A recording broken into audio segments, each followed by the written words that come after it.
Bueno, vamos a continuar hoy con la primera mesa del día, cuyo título es los no derechos, los derechos por venir y los límites al derecho, las democracias contemporáneas.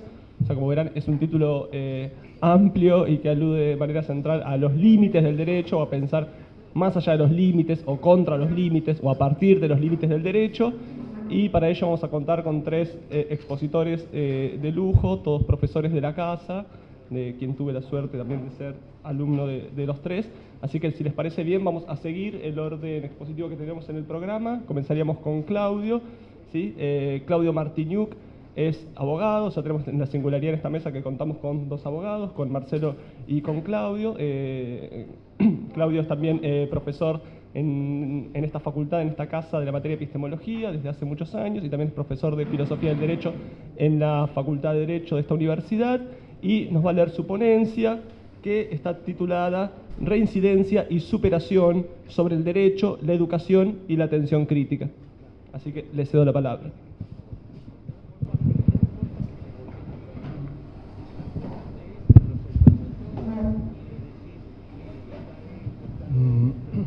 Hola, buenos días. Muchas gracias por la invitación. Bueno, el primer punto es derecho a la filosofía y empieza con una cita de Antonio Gramsci que dice: todo hombre es filósofo. Du Pigai, dialéctica maoísta. De la revolución, el ciclo de eterno retorno, emergió un anhelo de ruptura. La flecha del tiempo, apuntando al futuro, es acelerada con ansiedad, es disparada con violencia. Manos que forjan cambios, pensamientos que dirigen manos, anhelos de superación de la decisión trabajo manual, trabajo intelectual. El último experimento masivo, sin equivalentes por su pretensión y por los resultados, ha sido la revolución cultural china, liderada por el maoísmo. Ante lo consagrado, ella pasó a la profanación. Incluso lideró un programa político de restitución de la filosofía al pueblo. A la polis, lo que es de la polis, para lo cual en 1972 se implementó la campaña contra el apriorismo, buscando armar políticamente a las masas, dirigiéndolas contra la teoría idealista del conocimiento, entre comillas. La sinóloga Michelle Loy, en el prefacio del libro de Joël Bell-Lassen, Filosofía y conservación de los tomates, de 1973, no ocultó su entusiasmo ante el gran movimiento de, acá la cito, toma del poder de las masas del dominio de la filosofía. Desde la Revolución Cultural, que comienza en 1965, a partir de la vuelta de Mao al centro de las disputas de poder tras el ostracismo al que fuera obligado tras el fracaso del Gran Salto, cobra impulso un proceso de disciplinamiento y de persecución del disenso, real o imaginario. Continuando el sueño del Gran Salto, se decía, se provocó una matanza de varios millones de personas. Si antes el blanco fueron campesinos, ahora lo serán intelectuales. Primero se le arrebató la ópera al puñado de especialistas que la conservaban cuidadosamente en toda su pureza. Luego fue el turno de la novela y la poesía. Loy escribe: China saluda la aparición de 600 millones de poetas. Mañana, es decir, hoy, China confía en ver surgir 700 millones de filósofos, decía Loy. Y sigue la académica su consideración de la toma del poder. Cito: la victoria de los filósofos del pueblo para la liberación de la filosofía solo tiene sentido, y ningún chino se olvida de ello cuando trata el tema, si esta filosofía no es una cualquiera, sino precisamente el materialismo histórico. Joël Bell, también destacado sinólogo, afirma que, lo cito, la revolución cultural, con la revolución cultural la filosofía se desplaza, cambia de lugar, de marco, abandona la sala de conferencias y los libros de los filósofos, y acá él citó a Mao, y se desplaza hacia el campo, la fábrica, la calle. Su objetivo, dominar y resolver los problemas cotidianos. Considera que las experiencias filosóficas intentadas hoy en China filosofía y trabajo de la tierra, dialéctica y tratamiento de las fracturas, dialéctica y conservación de los tomates, por citar solo algunos ejemplos, plantean un problema epistemológico fundamental. ¿De qué naturaleza es la cesura de las ideologías introducidas a la historia de la filosofía por esta nueva filosofía? El Tribunal de la Historia quizás haya develado el interrogante, pero en aquel presente el filósofo y sinólogo francés, a pesar de las referencias que le brinda Michel Foucault, se inclina por una interpretación althuseriana y afirma: la filosofía será enteramente política, pero por política será fundamentalmente filosófica. Desafía, impulsa el atreverse a pensar, el atreverse a actuar, pero sin Kant, para las masas. Repite entonces el credo pragmático maoísta. La revolución cultural debe comprender el du pi gai. La lucha, du, destruye. La reforma construye, gai. Y la crítica, pi, permite pasar de la una a la otra. El paso de la dialéctica de Mao, además de los millones de cadáveres, arrojó resultados alabados por Joel Bell en materia de conservación de los tomates. Ni los vegetales quedaron eximidos de los tormentos. Joel Bell Lassen dice: a medida que el fruto, no está hablando de los tomates, va respirando, consume reservas y llega finalmente al último periodo de maduración. Estas son las leyes internas. El grupo decidió entonces proporcionar a los tomates las mínimas condiciones de vida para frenar al máximo la respiración, el metabolismo y la maduración. Los tomates, que se marchitan en una noche, se convirtieron entonces en un fruto fresco durante 100 días. Esto en su texto, 800 millones de filósofos. Luego, en el siglo XXI, los hijos de quienes fueron obligados a leer a Mao y Lenin durante el llamado trabajo personal de tiempo libre, conservan frescos los tomates bajo las estrictas reglas que superponen capitalismo y dictadura. Pétalos contra Adorno, dialéctica negativa. En abril de 1969, la clase con la que Theodor Adorno en la Universidad Johann Wolfgang Goethe de Frankfurt comenzaba su curso, una introducción al pensamiento dialéctico, fue interrumpida. Adorno, que en el semestre de verano de 1968-69 dedicó su sabático para avanzar en la escritura de su teoría estética, planificó su curso sobre la dialéctica del sujeto y el objeto. En su primera clase, tras invitar a que se formulen preguntas, se ve obligado a huir rápidamente del aula, luego de que un alumno escribiera en el pizarrón: si Adorno se va en paz, el capitalismo nunca cesará. 3 mujeres estudiantes se aproximan al atril de lectura donde estaba Adorno con sus senos desnudos, arrojándoles pétalos de flores a la cabeza. Nunca retomará las clases, que demandan serenidad. Viajó a Suiza y allí, poco después, el 6 de agosto de 1969, murió. Quizás perdió contenido la respuesta de Marcuse a la expresión fascismo de izquierda utilizada por Adorno. Solo una pronunciada ceguera podría sostener que constituye una contradictio in adgento. Si para Adorno hay un a priori sensible, el dolor, para Marcuse, se trataría de una intensidad que dice poco y nada. Del grito del dolor no se deriva la sentencia que obliga a la reparación. Adorno, en cambio, afila la fuerza conmovedora, ya no con la política impotente, colonizada, instrumental, quizás sí con el arte. Si hay una lógica de desarrollo, también estará presente lo inalcanzable. Y este polo hará que, forzando el más allá de la negatividad, la búsqueda dialéctica de superación desencadene regresión. La violencia no quedará limitada a una lluvia de pétalos sobre la cabeza crítica. El segundo punto es el derecho a idear. Y comienza con una cita de Joseph Beuys: todo ser humano es un artista. Sentir la necesidad, into the will, lo que aplasta al hombre y no permite siquiera la confusión, es hambre, no desesperación, es necesidad, no sentido, es violencia física, no ascesis moral. es carencia de nutrientes, no disputa sobre la pureza del alimento.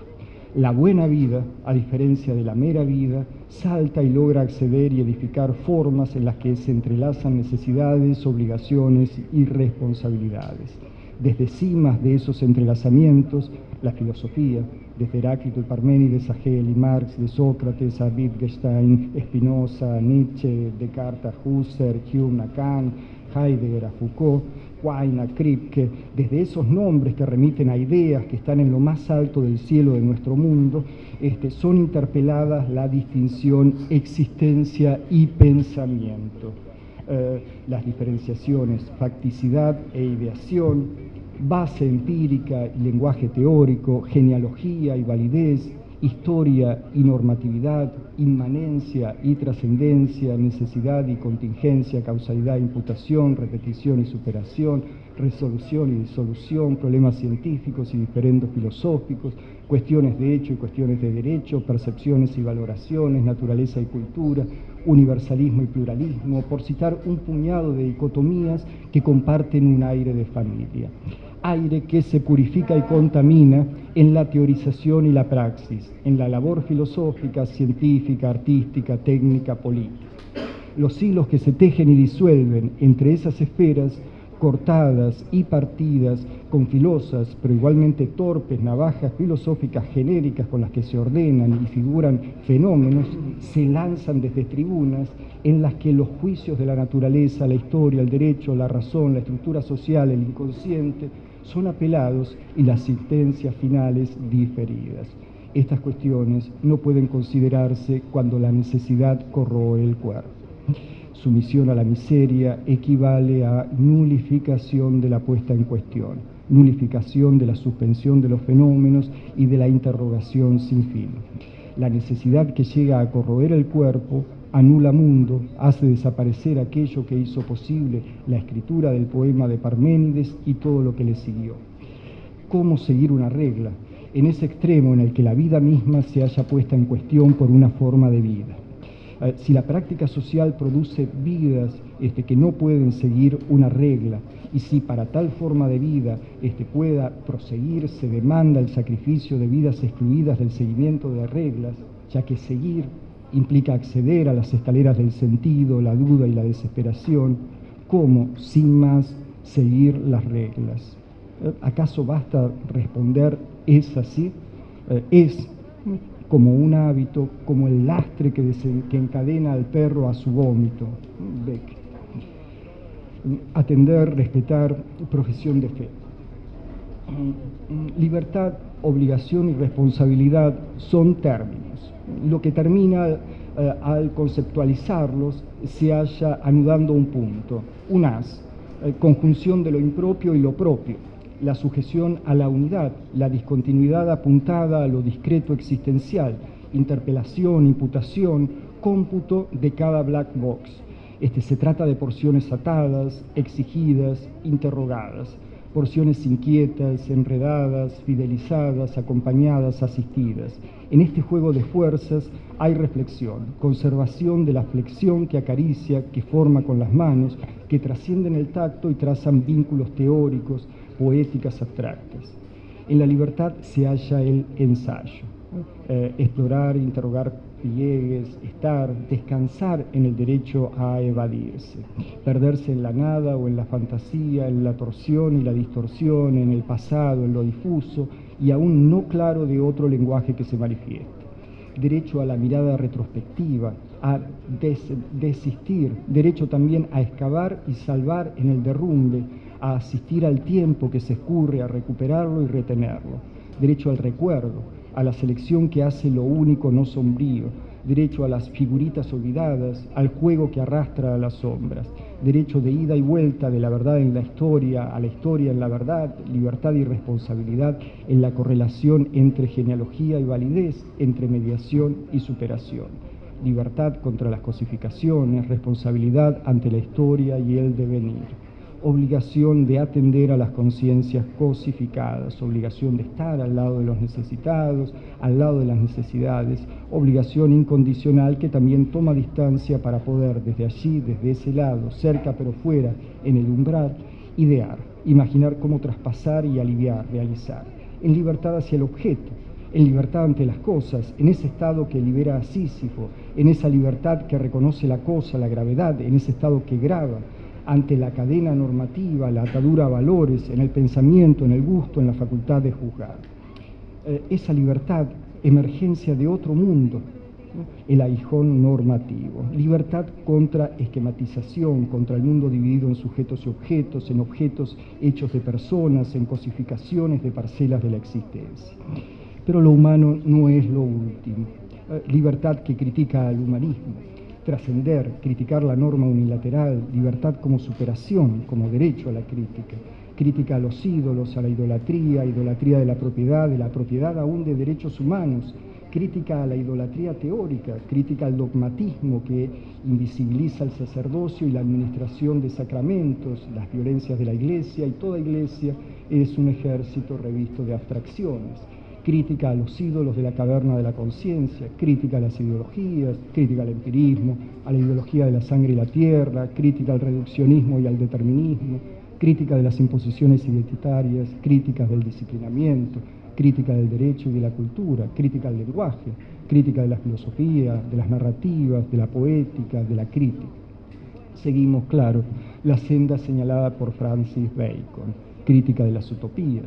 Seguimos a Thomas More, crítica de aquello seguido, derecho a la crítica de la crítica que observa facticidad donde reconocía libertad. Positividad, sentimiento, asentimiento. Y una cita de Simone Weil. La locura de Dios consiste en necesitar el libre consentimiento de los hombres. Cristalizar lo impersonal, pero en la dirección opuesta a la cosificación, puede abrir un camino de interrogación de la justicia. Y en esa senda, si fuera factible, reconocerla. En un claro, que se advierte que la justicia echa raíces en el consentimiento mutuo. Pero ¿qué ocurre con la justicia cuando el consentimiento es una ficción impuesta? Podría ahora decirse, parafraseando a Simone Weil, la locura de la justicia consiste en necesitar el libre consentimiento de los hombres. Pero Dios y justicia aparecen, cada una según sus modos, como ficciones. Ahora entonces, la locura de la justicia consiste en necesitar el libre consentimiento de los hombres. Pero resta un escalón más, aquel que se detiene ante la ficción de la libertad. La locura de la ficción consiste en necesitar el consentimiento. Quizás entonces, ante el sentimiento compartido, la ficción devenga más resistente que el acero. Negación de la facticidad solapada a negación de la ficción. De allí parece escapar un hiato, sentimiento de justicia. La justicia, pero, no es un hecho, por lo menos no es un hecho natural. Institución e intuición, en cualquier caso, escapa del afán de constreñirla, filtra y corroe la universalización de sistemas de apuntalamiento y reapuntalamiento. Ese rebasar la cordura de los hechos pone a los hombres ante la locura de buscar una ficción. Y en esa búsqueda se la realiza. En ese desilvanar también se la desrealiza hasta caer en la nostalgia. Sin raíces siento esa falta. Y qué poco pesa que se trate de algo imaginario, mítico o real. Nostalgia de Sísifo por la piedra con la que forjó su templo. Nostalgia que obra y hace con la piedra templo, museo y archivo. Nostalgia que de sobra hace al sentir intenso de la intemperie, donde cada tanto una lluvia refresca el existir. Cada tanto una situación aparece como justa, despertando el apetito, sosteniendo su duración entre el transcurrir y la posposición, la vigilia y el ensueño. En tal situación, a veces entre la lucidez y la excitación, se pronuncia un término. El sí del asistente, que asiente, que consiente, sí que disuelve la presencia, que se hace piedra y acero, que persiste. Tras el sí deliberativo y el sí condicional, quizás como final de una obra musical, afirmando al sí que separa a uno de otro, mostrando la positividad. Otra cita de Simone Weil, de su artículo, Estamos luchando por la justicia. La justicia tiene por objeto el ejercicio terrenal de la facultad del consentimiento, preservarlo religiosamente allí donde se encuentre, intentar que aparezcan las condiciones que lo hacen posible allí donde no las hubiere. Eso es amar la justicia. Negatividad, no derechos, no determinaciones. Del algoritmo de la función y la sujeción a un trasfondo de vacío significativo.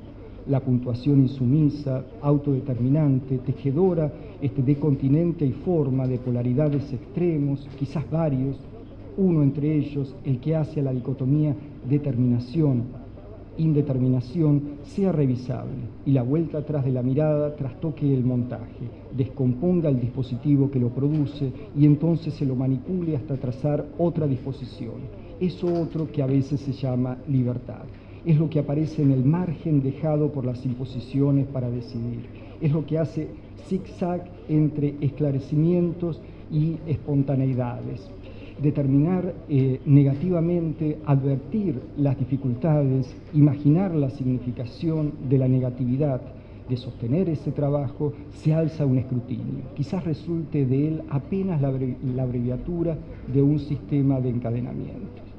Cifrado en el gris, indiferente a la sumisión o el respeto a la imposición y la humillación, descifrado en el álgebra de las necesidades, asimilado en el fondo de la comunidad sentida. Trabajadas las fosas que separan, los límites hacen limitaciones. Sosteniendo las delimitaciones en lo excavado, las distinciones se hacen gnomos. La medida, exhumada del fondo, traza igualdad y jerarquía, escala responsabilidades, demanda obediencia consentida, reconocimiento de legitimidad, ensayo de libertad, libertad de autor, autoridad que se mide, lee, que elige en el interior de márgenes que se expanden, se forma e informa de verdad, en la espera del pensamiento sin presión, en expresión de la preocupación. Ante la ocupación de la verdad, el desalojo y más excavación, corrimiento de los límites, expresión de lo ilimitado, independencia al expresar. La autoridad en la soledad e intimidad de sus textos, en el cansancio informe, en el descanso de la tierra movida. En el fondo, formando la autoría, firmando X. La tinta sabia de la lapicera, seca en documento. El papel se pliega y archiva en el fondo. Museo de la negatividad, expone las obras secas, la tierra fuera de lugar, removida, para un hacer culminado. La temporalidad, el pasado como negatividad, los negativos de lo que fuera ensayo, tarea, eso disecado, ese reverso sostiene la significación. La desobra que cuelga en el museo, los viejos tratados y los códigos caducos que yacen empolvados en los estantes más recónditos, ese archivo de lo que fuera ensayo, ese trabajo que curtió pieles, esa producción que ideó la psique, suelo del revalúo que se despliega desde la negatividad excavada. Cortar el error, apartar lo impuro, castrare, castigare. El casto es puro por ajustarse a las reglas. Lo impuro es aquello viscoso, lo denso o irregular que obstaculice, lo que se debe apartar, lo que se debe cortar. Esas impurezas, detritos, pústulas, metafísicas o corporales, sin sentidos en el lenguaje, sin derechos en la comunidad. Polvo, suciedad barrida de los bienes comunes, opacidad excluida de lo bien decible. Un conjunto de lo arrojado al fondo, el conjunto de los conjuntos excluidos, el conjunto de los conjuntos borrados, en conjunto de los conjuntos dejados al margen. La puntuación tacha, hace X. Simone Weil recuerda que debe ser el castigo, pero con una dirección opuesta a aquella que traza barreras para excluir, que levanta muros para marginar. El castigo debe ser reintegro al bien por el dolor. Búsqueda de reconocimiento libre de uno, atentamente esperado por los otros, que se ha cometido una injusticia. Reintegro y reparación, modos de superación. Pero en su facticidad, en la manipulación y administración del dolor, el castigo inhibe, inhabilita, nulifica la superación, aplasta, y esa dirección lleva a la repetición, incide en el reincidir, endurece. muros e hierros duros, forjando el endurecimiento que inhabilita a unos y otros a la superación. No derecho, la superación aparece como excepción, más allá de las normas, más acá de la decisión. A veces como acontecimiento existencial, muchas más lo que queda de la educación en las cárceles, y ello no expresa la fecundidad de la educación superior en el interior de las penitenciarías. Es apenas una distracción entre penitencias, sin saber ni poder superador, sin más potencia que el traslado de sus modos de disciplinamiento y normalización, sin más porvenir que el teatro de clases que interpelan alumnos, sin más actividad que los ejercicios con los que se examina, y sin otro fin más que el telón de fondo al poner de un lado a los aprobados y del otro a los reprobados. Nueva penitencia que demanda pensar la potencia superadora de la educación, repasando sus rasgos disciplinarios, su necesidad de normas, el círculo de evaluación y aprobación de exámenes, el pasaje de niveles hasta la educación superior, de los grados a los posgrados, de los doctorados a los postdoctorados, institucionalizados, normados, reincidencias que graban al aspirante a funcionario y al funcionario, modos de persistir en la carrera, sirviendo como internos, regulares o interinos. La definición del espacio universitario, su autonomía propia de la heterotopía, así devuelve como imagen invertida a la penitenciaría, espacio radical de la heteronomía. Dos cortes del espacio aplanado que hace al mundo. La facultad de alcanzar lo puro, las facultades que pulen materias, que depuran conocimientos, que cortan especialidades, depuran subjetividades, apuran superaciones. La repetición, que en un caso es encierro y reincidencia, en el otro es error e insuficiencia. La prueba que funda el castigo, la prueba desaprobada, abre otra instancia, otro llamado, en capilla, esperando, repasando, repitiendo en silencio, alegando, aguardando la decisión, una nota tras la corrección, otro fallo. ¿Acaso en un pliegue la superación sea un modo de exploración del encierro en la jaula de hierro, reflexionando acerca de la jaula de hierro? Ante la ausencia también de finalidad del estudio, pero ante la ausencia de sentido de la educación, ante otra pérdida, con un aire de familia a la que envuelve el castigo. Desvanecidos, los para qué del estudiar y del castigar, ¿qué significa superar? ¿Acaso lo sea este ejercicio de interrogación? Autorreflexividad como hermenéutica de uno, de un conjunto sobre sí, puede devenir un modo de practicar la superación. La educación superior en la celda como práctica de ascetismo, de autodepuración, de autocorrección.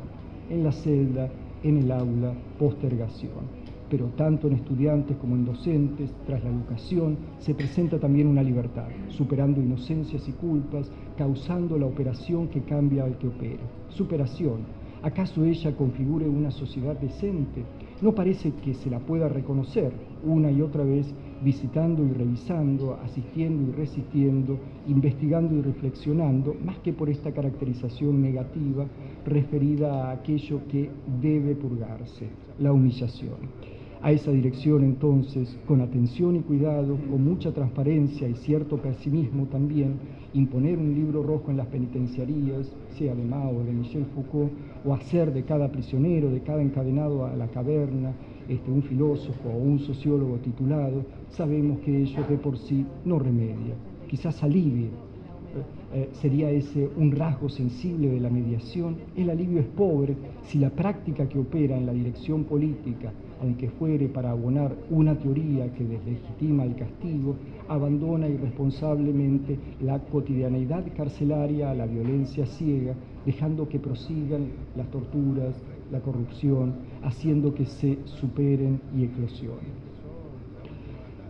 Y un último puntito, de la humillación a la dignidad, la lucha por el reconocimiento. La balanza retribucionista manifiesta asimetrías. Imponer lo merecido, entonces, conduce hacia senderos de más violencia y malestar. Especular, intercambiando menos, dilapilando o brindando más, son también modos de torcer valores. Sin Aristóteles resulta imposible hallar el justo medio. Se inventan, carecemos de medida de utilidad. Sin Bataille, extraviamos la pulsión por el dar en exceso, por el sacrificio y en la dirección opuesta a lo útil. La imposición, esa violencia que provoca humillación, que es su causa y culpa, que actúa aún por omisión, suspende, deja entre paréntesis la condición existencial, las formas de pensamiento, el mundo, sus esferas, martilla y gatilla, forja impunidad y corrompe, desfonda los campos simbólicos, despoja un velo de dignidad, un aura de honra. Deshonor, deshonra, reduccionismos del mundo que imponen un encapsulamiento, un extremo que superpone violencia y enfermedad, hambre y frío, un extremo que insensibiliza ante el desamparo y el desarraigo, que anestesia y cosifica. Hay círculos medios, mediados por el aburrimiento y la indiferencia al lenguaje, al arte, la historia, círculos que causan prescindencia del mundo, exilio cósmico e internación naturalizada. Humillación que obsta la explotación de otra dirección y el resguardo en el no. Tal negatividad en la dirección de lo necio, y se debe reconocer que la negatividad excede el argumentar crítico, orienta a lo nulo, pasa de la nimiedad al nihilismo, de la indecencia a lo inaudito. Reverso del compromiso impone apatía, analgesia, impasibilidad, privación. La comunidad corre a la nada, barre desechos, los traslada, lo común, los bienes comunes, lo impropio sobre lo que se asienta, lo propio del derecho, la propiedad de sus sujetos, las apropiaciones, tal común excava hacia la opacidad de las relaciones entre existencias, excava, jibariza, reduce y condena. El traslado de la culpa hacia la madre tierra, compensando en libras de dióxido de carbono, reduciendo su liberación al medio ambiente, las libras de carne que se miserabilizan en el mundo biopolítico, en el inframundo penitenciario. No se requiere saber, no se necesitan verdades, no se demandan nuevas y especiales investigaciones. El problema no es la ausencia de conocimiento, tampoco es la ausencia de escuelas o universidades. Sabemos también que no solo hay cárceles de la miseria, también hay escuelas de la miseria, universidades de la miseria, maestros y profesores, aún investigadores bajo esta relación de servidumbre. Igualmente sabemos que faltan escuelas y universidades, investigaciones y maestros. También sabemos de su falta en otras dimensiones que interpelan el compromiso, valentía, la calidad, valor. La cuestión interpela el reconocimiento, lo político, la sensibilidad, aquello que permite mirar de frente, afrontar. De esto se trata. Debe tratarse lo común. Pero ¿cómo hacer de aquello que en el mundo es lo más oscuro, feo, oprobioso? ¿Cómo hacer ante el espejo que devuelve la peor imagen, aquella que ningún consumo, que ningún entretenimiento, ninguna vacación, ninguna cirugía y maquillaje pueden borrar? ¿Cómo hacer ante el hacer que reproduce violencia, humillación, ante la reducción de las formas de vida, ante la reacción que condena a la basura? ¿Cómo hacer para comenzar a hacer en otra dirección? La opuesta a la reproducción, aquella dirección orientada a reparar, reconocer, superar. ¿Cómo reconocer tal otra orientación? Hay más de una aventura en esta otra dirección. Una, sin duda, es crítica, negativa, cuestionadora, interpeladora. Otra debe ser imaginativa, ideadora. Ambas, solapadas, pueden incidir, pero estarán a la intemperie hasta que se aventure un colectivo mayor, hasta que otra sensibilidad, ya no ideológica o política, sea hegemónica. Pero no hay cómo alterar la sensibilidad, o mejor dicho, si una máquina la transforma, lo producido no tiene valor, ya que el valor de la sensibilidad es el delicado cuidado de la atención que fermenta responsabilidad. No hay gran salto. No hay atajo que evite afrontar, enfrentar, confrontar, no hay salto fáctico, no hay modo correcto de realizar una superación normativa. Y termino con una cita de Simone Weil. El criterio que permite reconocer que en algún lugar las necesidades de los seres humanos están siendo satisfechas es una expansión o dilatación de la fraternidad, del júbilo, de la belleza, de la felicidad. Allí donde hay replegamiento sobre sí mismo, tristeza, fealdad, hay privaciones por curar. Gracias.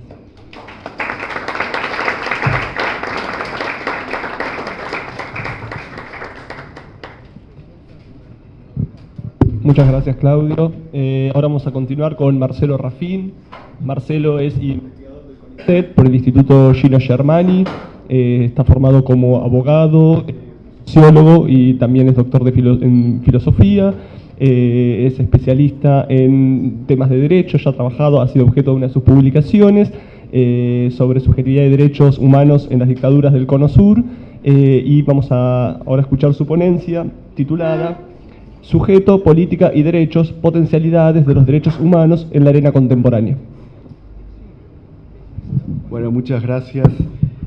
Quiero agradecer muy especialmente la invitación a participar de esta jornada, sobre todo a Cecilia Abdo Férez, también celebrar la iniciativa y felicitar a los organizadores, porque se trata de un tema de absoluta centralidad en el campo del debate político, como es la relación entre la así llamada naturaleza humana y la política, pero también la inclusión en esa relación de la variable del derecho, una variable que en esta facultad se suele olvidar en el análisis de las ciencias sociales, a diferencia de lo que ha ocurrido históricamente o ocurre hoy en otras latitudes, y en especial también el hecho de que se subraye la perspectiva latinoamericana, que es la nuestra, como prisma a través del cual participamos en el debate. De manera que estoy muy contento de poder intervenir en este evento tan grato y tan necesario. Para mi participación decidí recuperar parte de investigaciones pasadas que dediqué al estudio de la cuestión del sujeto en relación con los derechos humanos, o para decirlo más específicamente, en las que tuve el objetivo de analizar de qué manera podía haber sufrido o no modificaciones la noción de sujeto moderno a partir de la situación del sujeto ético, político, jurídico de los derechos humanos en el contexto de las dictaduras y postdictaduras del Cono Sur. No voy a desarrollar ahora todas las conclusiones a las que llegué, pero sí quiero recuperar algunas ideas que elaboré en relación con los derechos humanos y el sujeto, para poder plantear algunas implicancias que estas nociones claves tienen en la arena política actual.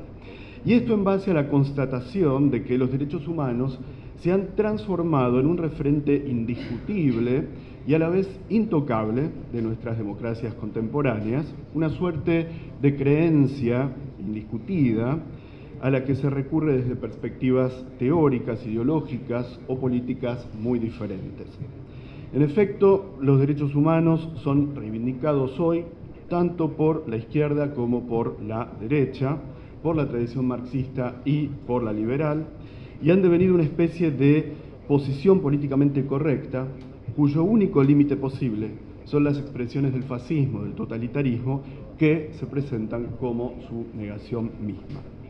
De manera que en las formas políticas contemporáneas, los derechos humanos aparecen asociados a la democracia y opuestos a las formas autoritarias. Pero también, y frente a esta configuración, han recibido y reciben principalmente dos fuertes críticas.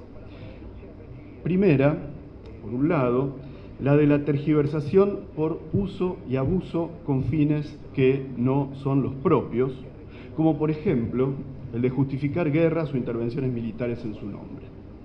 Basta recordar algunos casos paradigmáticos como la Guerra del Golfo Pérsico de 1990 a 1991, en nombre de la defensa del derecho a la libre determinación del pueblo kuwaití, y las varias intervenciones humanitarias en el África con el fin de mantener la paz y la seguridad internacionales y con ellas los derechos humanos en los países en cuestión. Estas críticas se refuerzan con posiciones que provienen tanto de la izquierda, que ven los derechos humanos en esos casos un instrumento de dominación de las potencias hegemónicas, como de la derecha, que en ocasiones asocia los derechos humanos a un instrumento de lucha de las fuerzas de izquierda. Este tipo de críticas refiere pues a una desnaturalización de los derechos humanos, algo que no tiene que ver necesariamente con su supuesta naturaleza, entre comillas, intrínseca, sino con el mal uso que se hace de ellos. Y, número dos, segunda crítica, por otro lado, tenemos la fuerte crítica que proviene del campo académico y que esta vez sí ataca los fundamentos y la naturaleza misma de los derechos humanos, convirtiéndolos en un dispositivo ficticio de las formas políticas modernas o de captura y configuración de la vida humana, que hace que ésta sea de una cierta manera y sobre todo impide la libre virtualidad de sus formas. Estas críticas han sido formuladas por lo que podríamos denominar la filosofía posmoderna, y en particular en el marco del debate sobre la biopolítica, que remite a lo que Michel Foucault denominó como tal para mentar el acontecimiento fundamental de la modernidad como relación o imbricación entre la vida y el poder, por el cual la vida queda inscripta en el ámbito de los cálculos políticos y el poder deviene un agente de transformación de la vida humana. En esta línea aparece no solo el propio Foucault, sino también y sobre todo Giorgio Agamben, Roberto Esposito, Antonio Negri, Gilles Deleuze, Slavoj Žižek y Jacques Rancière, con las especificidades y diferencias de cada uno. En consecuencia, en mi opinión, lo que podemos constatar hoy en día respecto de los derechos humanos en las arenas políticas locales, nacionales, regionales e internacionales es un proceso a veces consecutivo, pero a veces también paralelo, de auge y de caída de los derechos humanos, o de lo que podríamos entender en otros términos como de legitimación y de deslegitimación de los derechos humanos.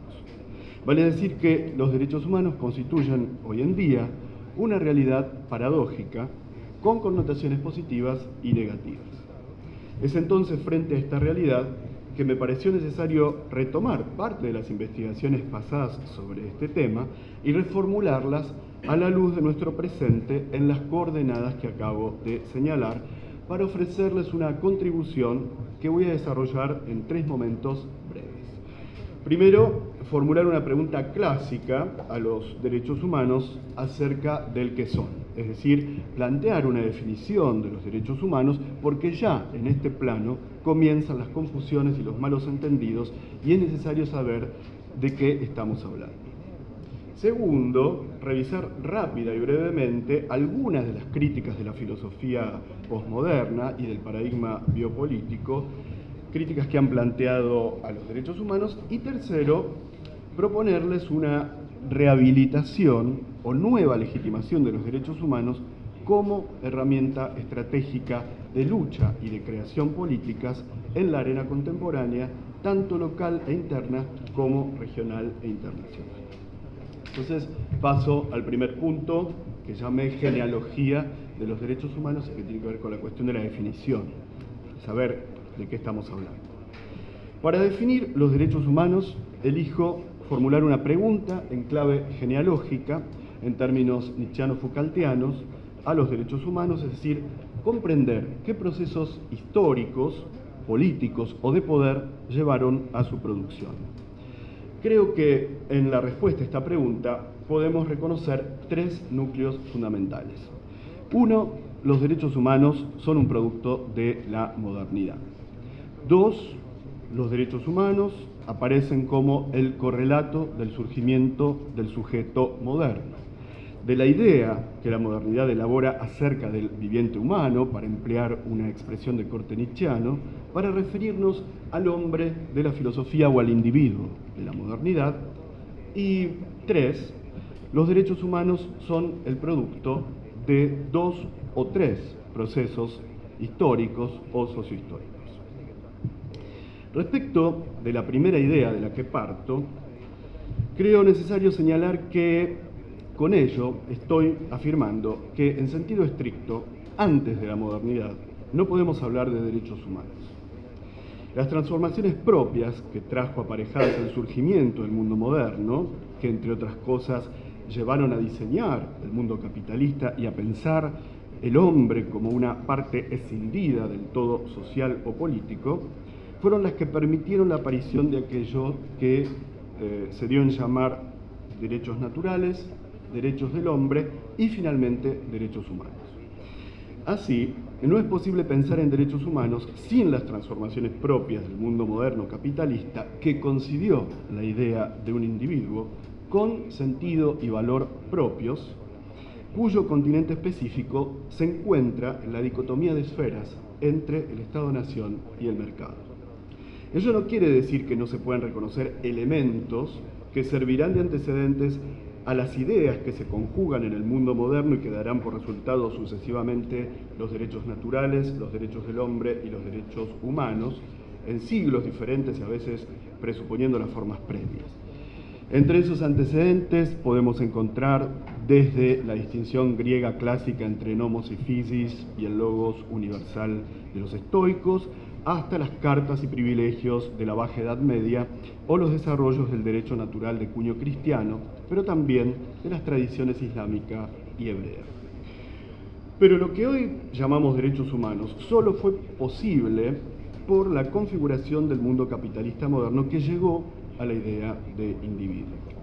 Esta afirmación remite entonces al segundo núcleo del que partí en la respuesta a la pregunta sobre la definición de los derechos humanos, es decir, al hecho de que los derechos humanos aparecen como el correlato del sujeto moderno. Como dije, solo la idea de un individuo como parte escindida del todo, con sentido y valor por sí misma, permitirá la elaboración de derechos atributos como derechos connaturales de una cierta, entre comillas, naturaleza humana, tal como nos enseña sobre todo la filosofía de los siglos XVII y XVIII. No podemos dejar de reconocer en la matriz de lo que se deben llamar la filosofía del derecho natural, que caracteriza en buena medida la filosofía de ese periodo histórico y que debe su nombre al reconocimiento de esos derechos naturales del ser humano, la fuerte impronta del humanismo cristiano, que, infringiendo los requerimientos impuestos por la exégesis bíblica, recurre, en su gesto hermenéutico, a la tradición del paganismo antiguo, griego y latino, y a fuentes islámicas y hebreas. Así, tal como concluye Martin Heidegger en su curso de 1929-1930, en la idea de lo humano que elabora la filosofía de la primera modernidad, confluyen tanto la tradición pagana, vía la definición aristotélico medieval del hombre como ser racional, como la del cristianismo con su noción de hombre como criatura hecha a imagen y semejanza del Dios demiurgo, que le confiere entonces la idea de igualdad y de valor intrínseco. Sin ambos componentes no se podrían pensar ni el sujeto moderno ni, en consecuencia, los derechos humanos como atributos inalienables de esa realidad. En lo que hace a los dos o tres procesos sociohistóricos que dieron lugar a los derechos humanos, el primero, que tiene lugar grosso modo durante un largo periodo entre los siglos XVII y XIX, va a producir los que se denominaron los derechos del hombre, que constituyen el antecedente directo sobre el que se construirán los derechos humanos, específicamente hablando, en el siglo XX. Este proceso implica tres componentes, dimensiones o niveles fundamentales, al interior de los cuales se fue desarrollando una noción de derechos que desembocará a fines del siglo XVIII y en el siglo XIX en la noción de derechos del hombre. Esos tres niveles son el del derecho natural moderno, el de las revoluciones políticas burguesas y el del constitucionalismo clásico, nivel filosófico, nivel político y nivel jurídico respectivamente, si ustedes quieren. El nivel filosófico es el que ofreció la construcción teórica de derechos atributos naturales basados en la razón universal que informa el mundo de la naturaleza y el mundo humano y que fueron concebidos como connaturales a lo que se denominó, como dije, la naturaleza humana.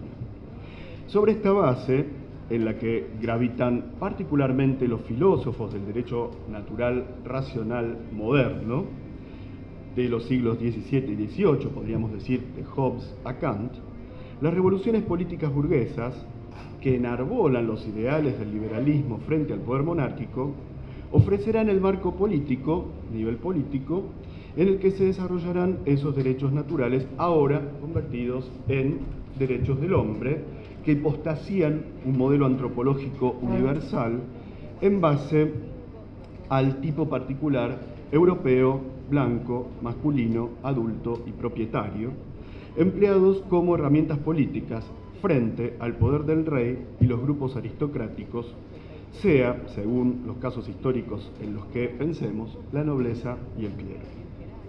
Pero esos derechos del hombre aparecen en un medio que les es propio, el de las declaraciones, inscriptas a su vez en el espacio de las constituciones, a nivel jurídico, como documento jurídico-político fundamental de los estados-nación en formación, cuyo surgimiento se va entremezclando con las revoluciones burguesas. Por lo tanto, los derechos del hombre implican una relación político-jurídica específica, la del Estado con sus ciudadanos o eventualmente sus nacionales, contracara de la protección que el Estado asume respecto de aquellos que, en la definición de su comunidad nacional, pertenecen a él. El segundo proceso sociohistórico es el que da lugar específicamente a lo que llamamos derechos humanos propiamente dichos y tiene lugar hacia mediados del siglo XX, luego de la Segunda Guerra Mundial, en el contexto de la política y el derecho internacionales y en su relación directa con las realidades nacionales. De manera tal que, en sentido estricto, al menos en su especificidad jurídico-política, no tenemos derechos humanos antes de mediados del siglo XX, surgidos como tales, insisto, en la política y el derecho internacionales, en particular a partir de las declaraciones de derechos de las organizaciones de las Naciones Unidas y de Estados Americanos, ambas de 1948. Los derechos humanos implican una relación político-jurídica que funciona, en mi opinión, como tipo ideal a la Weber, es decir, como un modelo teórico que nos ayuda a pensar la realidad, pero que nunca se presenta puro en ella. En este caso, esto quiere decir que será necesario tener en cuenta las condiciones específicas que cada Estado decide al momento de asumir sus obligaciones en este campo. Esta relación de los derechos humanos se configura entre Estados y ahora la humanidad, entre comillas, es decir, entre el Estado y todas las personas que quedan bajo su jurisdicción, independientemente de su estatuto político-jurídico, es decir, se trate tanto de nacionales como de extranjeros o apátridas. Los derechos humanos, como tipo ideal, implican obligaciones erga omnes por parte de los Estados, es decir, reconocimiento de estos derechos en toda persona y, en contrapartida, titularidad de esos derechos por parte de toda persona, lo que les confiere carácter de universalidad y refuerza la garantía de la no discriminación. Los Estados deben, pues, adoptar todas las medidas y garantías que sean necesarias para, o abstenerse de actos contrarios a, la realización efectiva de estos derechos. La distinción entre derechos del hombre y derechos humanos no es entonces menor, ni refiere a un mero preciosismo del lenguaje, sino que presupone conceptos diferentes, aunque claramente relacionados. Podríamos agregar un tercer proceso en la formación y la virtualidad de los derechos humanos. Yo hablé de 2 o 3. Este es el tercero que creo, que es mucho más contemporáneo y que denomino globalización o mundialización de los derechos humanos, que viene teniendo lugar en las últimas 3 décadas a partir de la convergencia de desarrollos políticos jurídicos de las agencias de monitoreo, implementación y hasta creación de los derechos humanos, del derecho internacional penal, del derecho internacional humanitario y del derecho de los migrantes. Estos desarrollos se han producido en el contexto de la creación de instrumentos normativos, de la actividad de instancias jurisdiccionales, políticas o administrativas internacionales y de acciones concretas llevadas adelante por estados, ONGs o particulares. Bueno, este era el primer punto. Paso al segundo, que es las críticas de la filosofía posmoderna. Sobre esta construcción de la modernidad que llamamos derechos humanos, la filosofía posmoderna y, en particular, el paradigma biopolítico han formulado una serie de críticas que llevaron a deslegitimar por completo los derechos humanos. Como señalé, estas críticas se concentran en concebir los derechos humanos como ficción o dispositivo de captura de la vida por parte del poder. En particular, si nos atenemos al paradigma biopolítico, estas formulaciones comienzan con el diagnóstico decisivo que Foucault elabora sobre la modernidad y que dieron lugar a desarrollos posteriores en pensadores como Agamben, Espósito y Negri, que no necesariamente reproducen la posición Foucaultiana, sino que más bien, creo yo, la tergiversan. Independientemente de lo que hagan con ella, lo que importa es que todas deslegitiman los derechos humanos. Voy a desarrollar brevemente dos de esas posiciones, la de Foucault y la de Agamben, puesto que marcan el tono de la crítica en este sentido, en particular a partir del diagnóstico de la biopolítica, y solo haré una escueta reseña de las posiciones restantes que he señalado.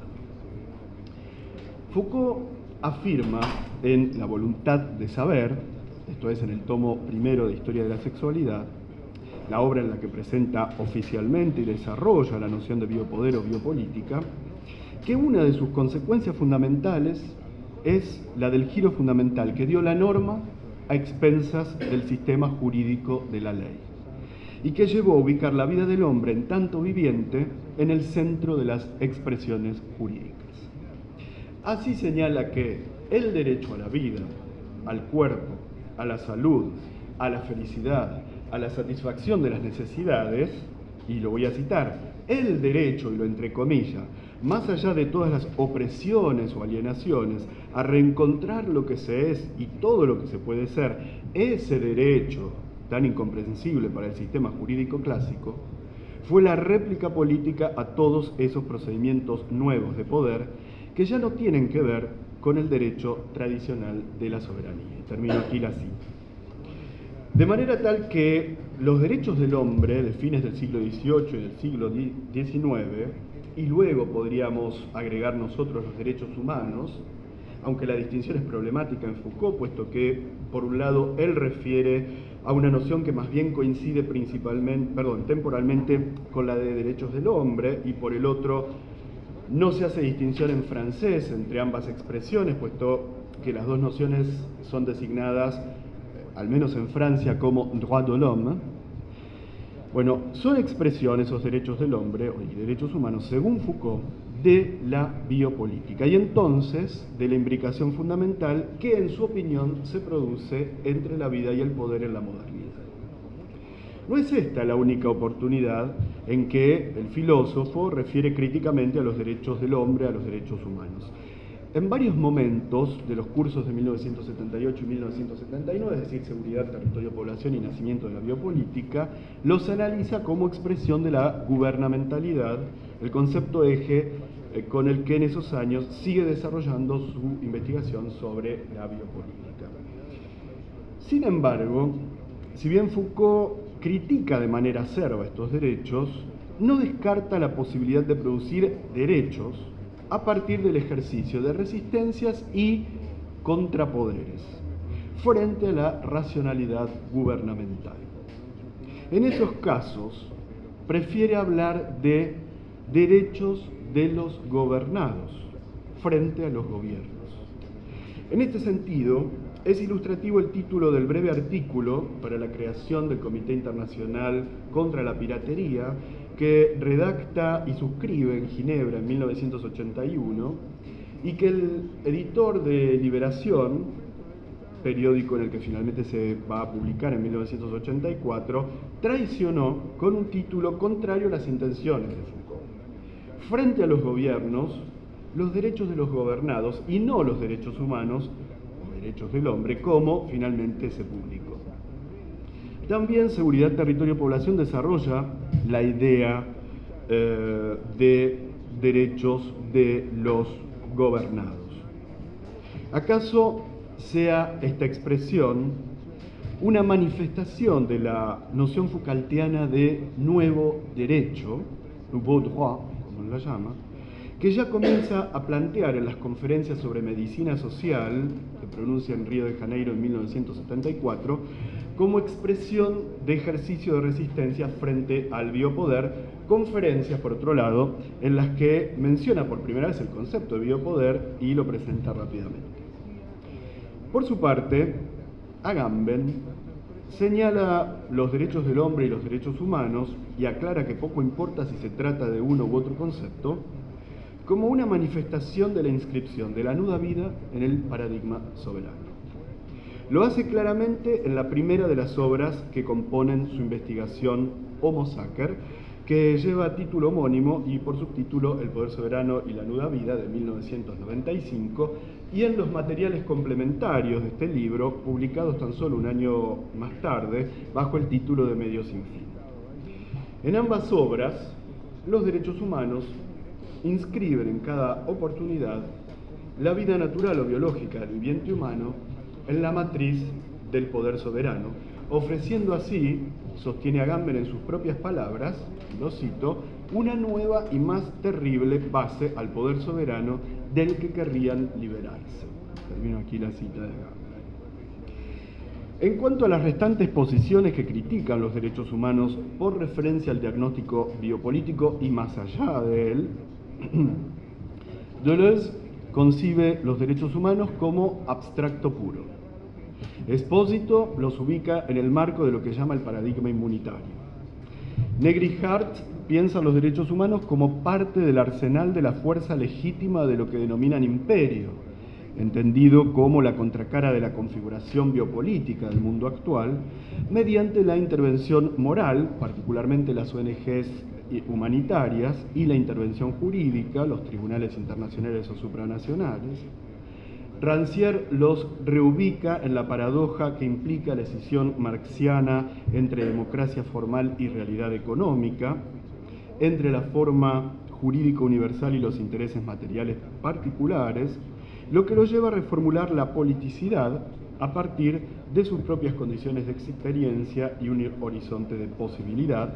Y finalmente, Zizek afirma la necesidad de definir los derechos humanos a medio camino entre la configuración sociohistórica concreta de la forma mercancía que hegemónicamente caracteriza a nuestras sociedades capitalistas, como forma metafórica de la dialéctica universal particular, y la forma de la universalidad que define el espacio específico de la politización como tal, es decir, el derecho de un agente político a afirmar su no coincidencia consigo mismo en su identidad particular, es decir, a pensarse como supernumerario, como aquel con un no lugar específico dentro del edificio social y entonces agente de la universalidad de lo social en sí.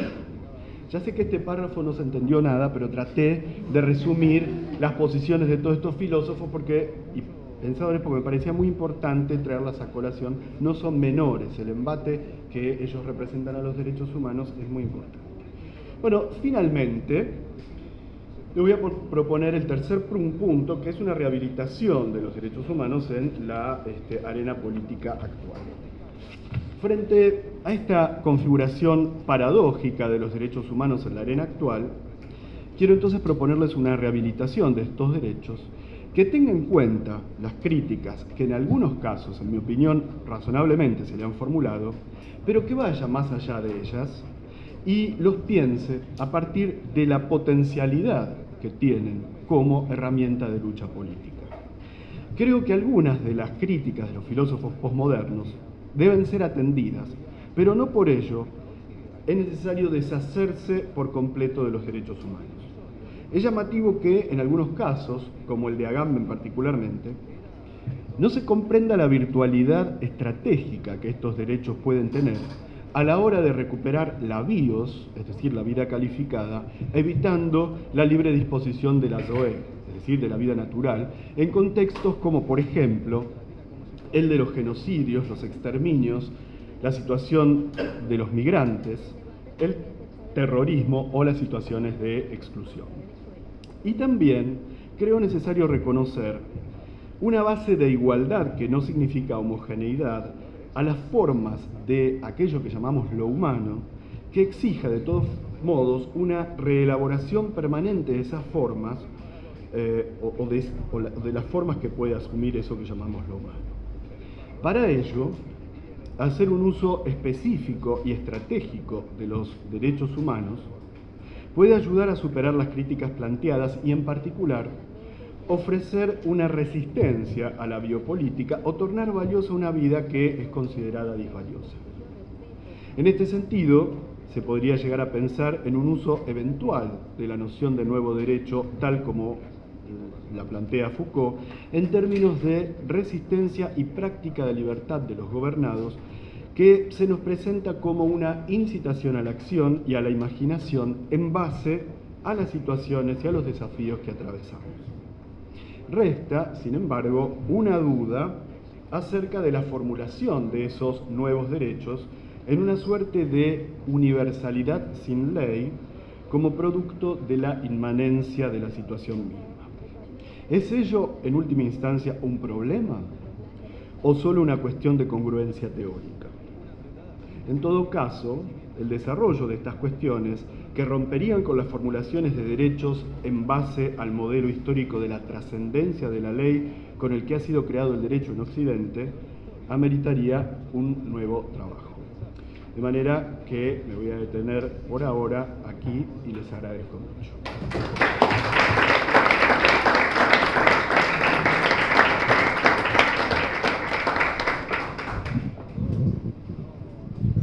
Bueno, muchas gracias, Marcelo. Y ahora vamos a ir entonces con la última exposición a cargo de Ezequiel Ipar, también investigador del CONICET, sociólogo, doctor en filosofía y doctor en ciencias sociales por esta universidad, y que nos va a leer una ponencia titulada La dialéctica del derecho y el derecho a la dialéctica. Bueno, muchas gracias también por la invitación y también mis felicitaciones por el evento este que están armando. Yo voy a hacer un comentario preliminar muy breve, no voy a comentar el título, solo que los voy a decepcionar un poco porque finalmente hice un cambio y se me ocurrió, había pensado y tenía un texto como más filosófico y por distintos motivos me pareció que finalmente para esta mesa esta decisión también va a servir, como podía ser más complementario, traer algo más de sociológico sería la palabra, que es algo que estamos trabajando bueno, con un grupo, Gisela, Mariana, Oriana, pero el texto tiene como una serie de sesgos de los cuales me hago absolutamente responsable. Me parece que sirve como para mirar algo de la actualidad de la cuestión de el derecho, la esfera del derecho, y en este caso me quedaría como con la primera parte, la dialéctica del derecho en el mundo contemporáneo. Me iba a disculpar antes, después de escucharlo a Claudio no tengo que disculparme por esto, por cierto pesimismo de mi texto. Su clamor me hizo como... Bueno, empiezo. Las teorías que se interesan por la política democrática enfrentan en estos días un acontecimiento paradójico que marca nuestra época. Grecia, donde todo habría comenzado para la idea de política y democracia, ha sido el escenario de una brutal destrucción de la soberanía popular y el laboratorio de un gigantesco proceso de intervención por parte de otros estados, grandes corporaciones financieras y organismos multilaterales de crédito. En una evidente inversión en su contrario del principio de autogobierno democrático y de los procedimientos de formación de la voluntad política, estos actores globales aseguran haber violentado la voluntad democrática con el objetivo de preservar la vigencia del derecho, la previsibilidad que emana de los contratos en el sector privado y la estabilidad de la gobernabilidad democrática. Siguiendo esta dialéctica del Estado de Derecho en Europa, Habermas, filósofo esquivo a la exasperación y la crítica de las democracias liberales, se ha referido al porvenir de este proceso de acoso y debilitamiento interno de la soberanía popular por parte de las decisiones sistémicas del capital financiero internacional con un nombre de resonancias trágicas: el resurgimiento, esta es la expresión de Habermas, de sociedades postdemocráticas. Lo real de este fantasma postdemocrático del capitalismo contemporáneo reabre un viejo problema de la teoría crítica, esto es, el de la diseminación, en el contexto de las crisis económicas globales, de ideologías autoritarias, xenófobas, racistas, clasistas y deslegitimadoras del Estado de Derecho democrático. Este es finalmente el punto que voy a tratar. 3 diagnósticos sobre la dialéctica de los derechos democráticos. Con la crisis financiera que estalló a nivel global en el año 2008, las tendencias hacia una progresiva colonización de los estados democráticos, lejos de haberse debilitado, se han profundizado. Los diagnósticos que encontramos en autores como el propio Habermas, el sociólogo Colin Crouch y sobre todo el sociólogo alemán Wolfgang Streeck muestran que la gobernanza neoliberal de la crisis global ha retroalimentado la fragilización de la política democrática que ya se encontraba debilitada por las transformaciones económicas, políticas y culturales del propio neoliberalismo.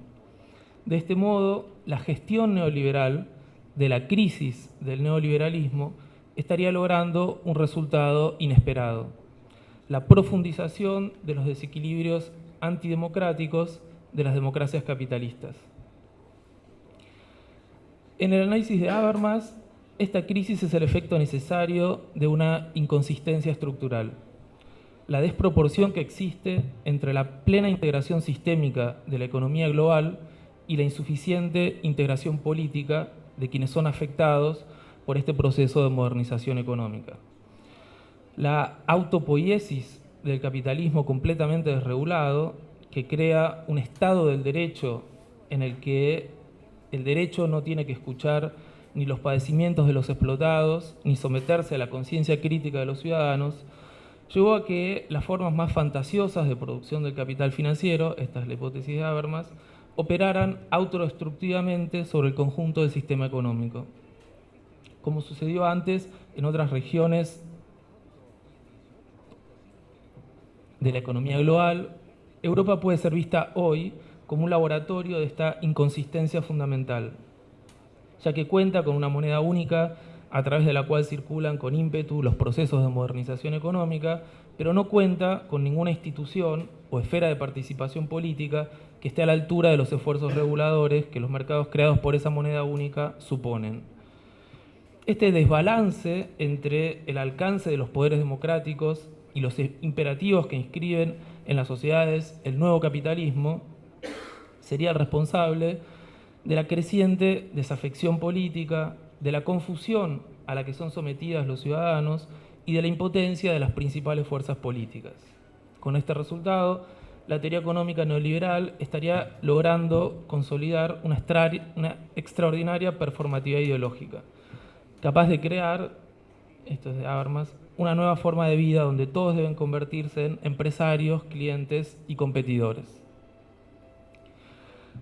Para describir la naturaleza de los sistemas políticos que se articulan en Europa con esta reconfiguración ideológica, en contextos de crecientes desigualdades sociales, Habermas ha forjado un concepto un tanto enigmático. Es largo. Postdemokratische Executive Federalismus.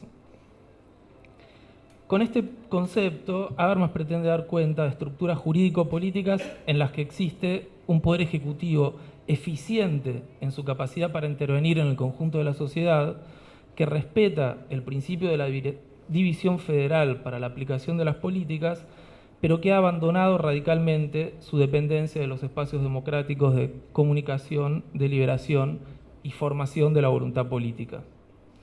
Estos poderes ejecutivos federados postdemocráticos, por lo general, son el resultado de un largo proceso institucional a través del cual se ha trasladado con éxito el poder desde las instituciones democráticas hacia instituciones que no dependen en lo más mínimo del sufragio universal.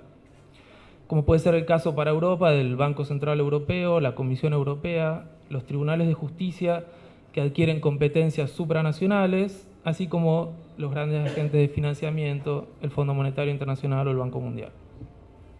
El segundo diagnóstico, el de este sociólogo Colin Crouch, propone una leve discrepancia, pero estratégica, con el diagnóstico de Habermas.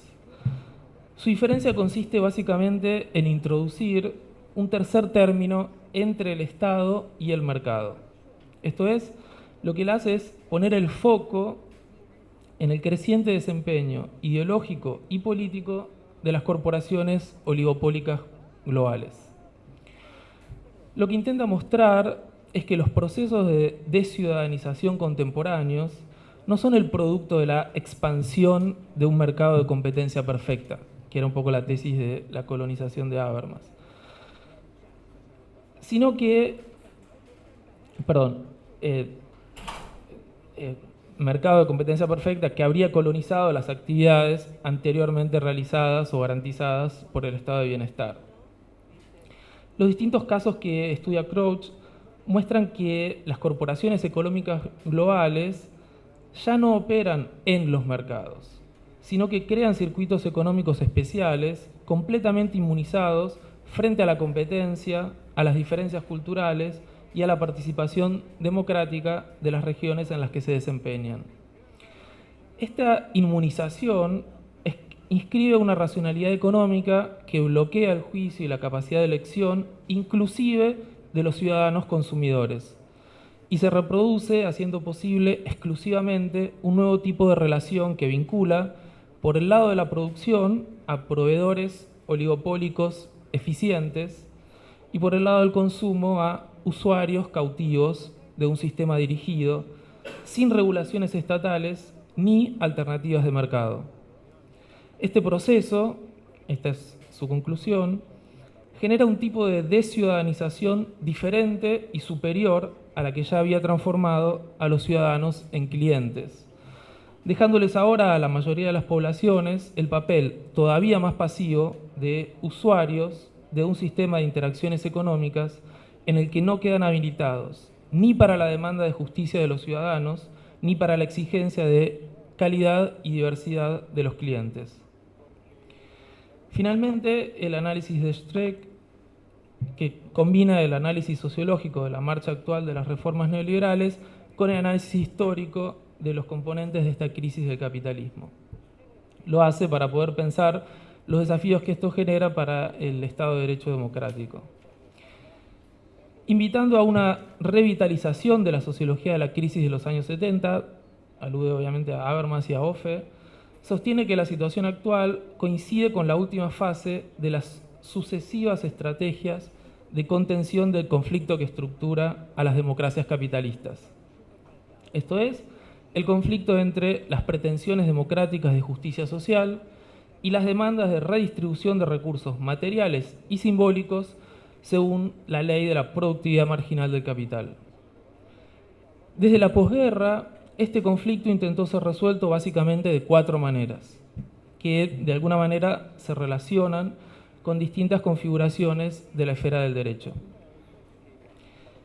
En un primer momento, esta contención se dio a través del crecimiento económico acelerado y de la construcción de los derechos del estado de bienestar.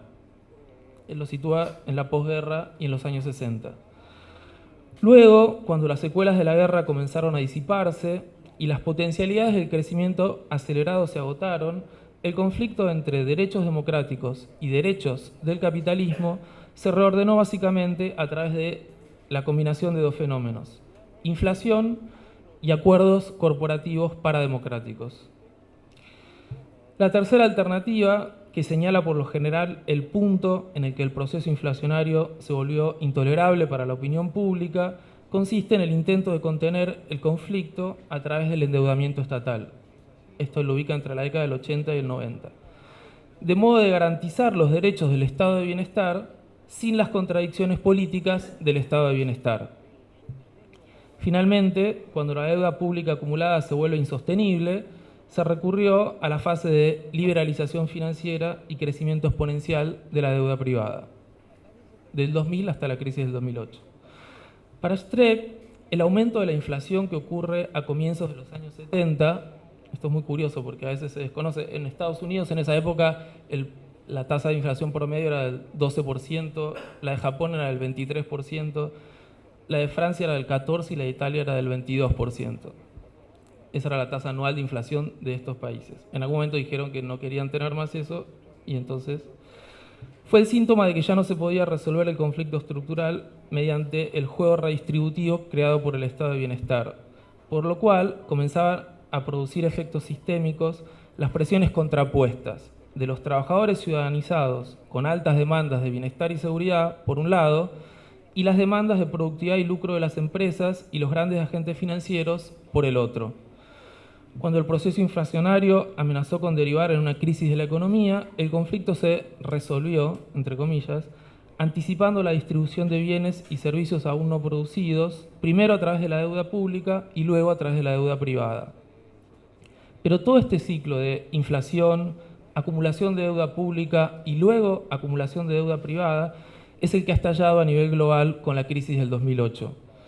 Por lo que se ha vuelto definitivamente utópica, esta es un poco la conclusión de Streeck, la creencia en una duradera reconciliación entre la estabilidad social y la estabilidad económica en las democracias capitalistas.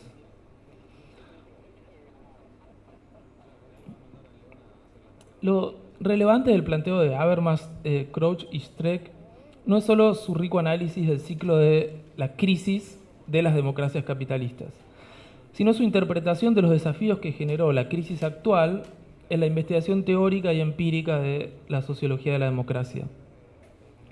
Uno de los aspectos más inquietantes de este proceso lo constituye un viejo tema de Habermas, el desarrollo paradójico que surge de la creciente juridificación de los ámbitos de la vida propia del modo en el que se estableció la protección estatal. Esto es, a través de la individualización de los derechos sociales. Una de las consecuencias no deseadas de este proceso se da en la forma de la sobrejuridificación de los espacios de interacción y de las subjetividades, que comienzan a interpretar a su propia libertad social según el modelo rígido de la libertad negativa de la persona jurídica. Esto lleva a que en las controversias públicas, cuando hay disputas y conflictos sociales, los sujetos tiendan cada vez más a plantear sus acciones desde el punto de vista de sus perspectivas de éxito frente a un tribunal, perdiendo progresivamente el sentido de los asuntos y los propósitos que no pueden articularse jurídicamente. Si este proceso ya conducía en la vieja descripción de Habermas a una reducción del mundo de la vida política al terreno del derecho, judicializando los espacios de deliberación y decisión propiamente políticos de las democracias capitalistas, en la actualidad este proceso se ve repotenciado por lo que podríamos denominar sobrejuridificación neoliberal, que proviene de los nuevos derechos que la propuesta de esta forma de vida inscribe y disemina horizontalmente. El derecho a ser cliente, el derecho a ser empresario de sí, el derecho a ser usuario de oligopolios, el derecho de los shareholders e inversionistas en derivados financieros, etc. Lo que estos nuevos derechos tienen en común es que se ejercen más allá del Estado democrático, preferentemente fuera de los tribunales estatales, en ámbitos arbitrales que privatizan crecientes relaciones sistémicas de la economía y la política, generando contextos sobrejuridificados de interacción en los que las subjetividades solo pueden orientarse motivacionalmente según la personalidad jurídica del cliente, el empresario o el usuario. Desde este prisma se obtiene una larga serie de imágenes y representaciones que operan desde la teoría de la justicia, deslegitimando las justificaciones del Estado democrático. Hoy en día se puede encontrar, esto lo encontré ayer exactamente, hoy en día se puede encontrar fácilmente el catálogo de estas imágenes y representaciones sobre la justicia.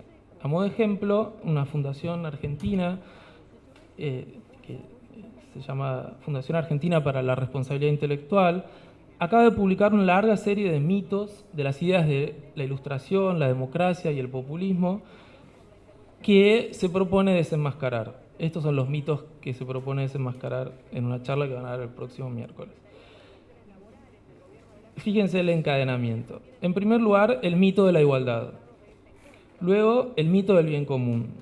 El mito de los derechos humanos, el mito de la justicia social, el mito de la redistribución y el mito de la educación pública. Este proceso de desenmascaramiento concluye, obviamente, desenmascarando dos últimos mitos, que son el mito del empleado explotado y el mito del empresario abusivo.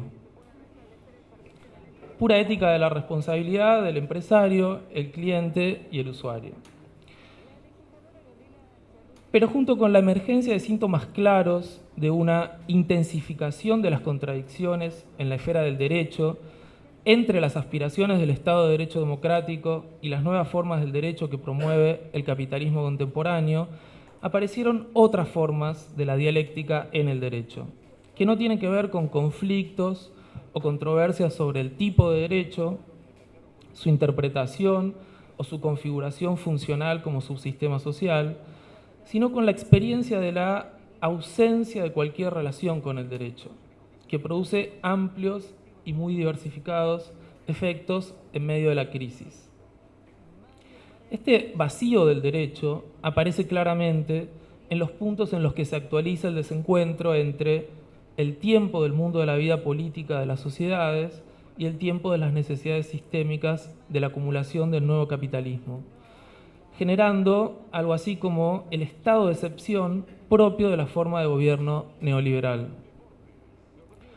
Un ejemplo extraordinario de esto último lo pudimos observar en la famosa reunión del Grupo del Euro del 27 de junio de este año, en la que se le negó a Grecia un plazo de gracia en los pagos de su deuda que reclamaba para poder acudir a la deliberación pública y el referendo sobre las políticas de ajuste.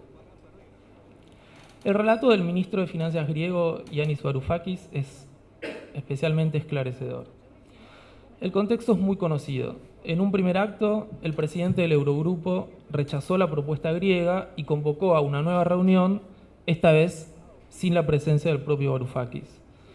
El objetivo explícito de esta nueva reunión consistía en la discusión sobre los modos más adecuados para inmunizar al resto de los países frente a un posible default de la deuda griega.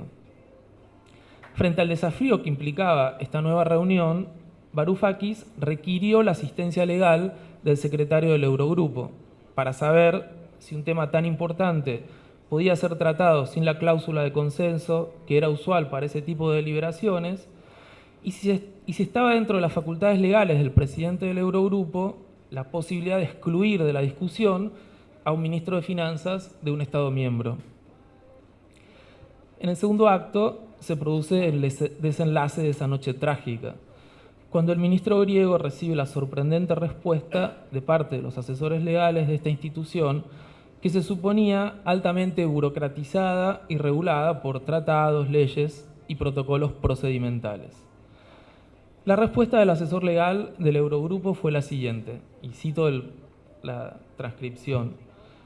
El Eurogrupo es un grupo informal, por lo tanto, no está limitado por tratados o regulaciones escritas.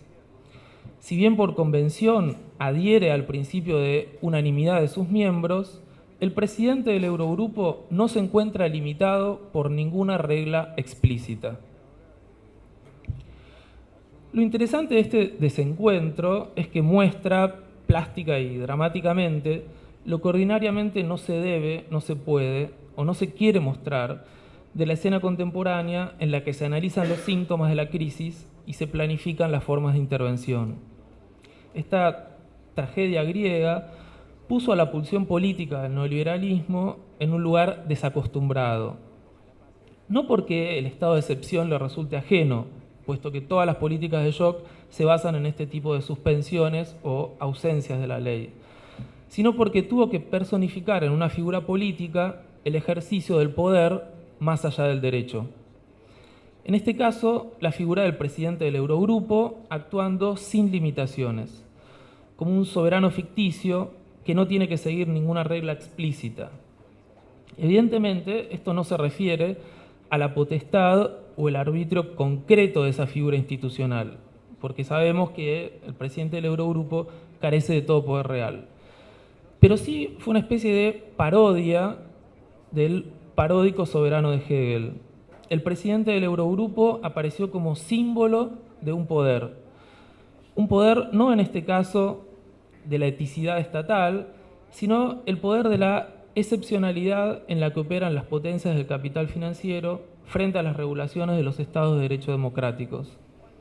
En este caso particular, el encuentro de fuerzas que se desencuentran fue brutal, explícito y decisivo, porque el excepcionalismo neoliberal terminó revocando un mandato de la voluntad popular que se había formado apenas unas horas antes, según el juicio de ciudadanos que al menos creían en la fuerza relativa del Estado. Pero este tipo de suspensión del derecho funciona ordinariamente en el estado de excepción que el neoliberalismo le impone a las sociedades contemporáneas. Se trata de un auténtico momento de excepción interior al funcionamiento de las instituciones políticas, requerido y promovido por la gestión neoliberal de la crisis del neoliberalismo. La situación que acabamos de presentar de modo esquemático y necesariamente incompleto sirve para graficar algunos de los dilemas en los que se encuentran las democracias capitalistas, tanto desde el punto de vista de los procesos de justificación y legitimación en las subjetividades contemporáneas, como desde el punto de vista del socavamiento de sus funciones reequilibradoras y reguladoras de la crisis. Por un lado, el proyecto de un Estado de Derecho democrático tiene que enfrentar una sobrejuridificación de distintos ámbitos de la vida social que despolitizan y reprivatizan a los ciudadanos, creando una subjetividad fuertemente adherida a la máscara de la personalidad jurídica del empresario, el cliente y el usuario. En el otro extremo, vemos cómo crece una suspensión del derecho que produce efectos sistémicos, debilitando a la política frente a la economía, pero que también produce desorientación, repliegue y frustración en las movilizaciones ciudadanas que no encuentran arenas públicas políticas que sean capaces de realizar la promesa de superar el estado de excepción neoliberal. Es evidente que ambos fenómenos pueden retroalimentarse perfectamente, generando la sobrejuridificación de los contextos de interacción y de las subjetividades, el terreno propicio para la cristalización de la desorientación, el repliegue y la frustración subjetiva que provoca el excepcionalismo neoliberal. De este modo, sujetos fracturados por la crisis terminan identificándose con las figuras de las personalidades jurídicas que aparecen en el horizonte como las únicas seguras: el empresario, el cliente, el usuario. Un análisis más detallado tendría que mostrar que las opciones para la articulación de estos fenómenos son evidentemente múltiples. En el horizonte aparece también la articulación entre el excepcionalismo neoliberal y el excepcionalismo político, en la forma de nuevas derechas xenófobas y racistas, de amplias bases populares, así como otras combinaciones y rearticulaciones ideológicas que exigirían un trabajo de análisis específico. En cualquier caso, lo cierto es que esta dialéctica que se observa en la esfera del derecho muestra el fermento de posibilidades trágicas que no son ajenas a la historia de los conflictos estructurales de las democracias capitalistas. Gracias.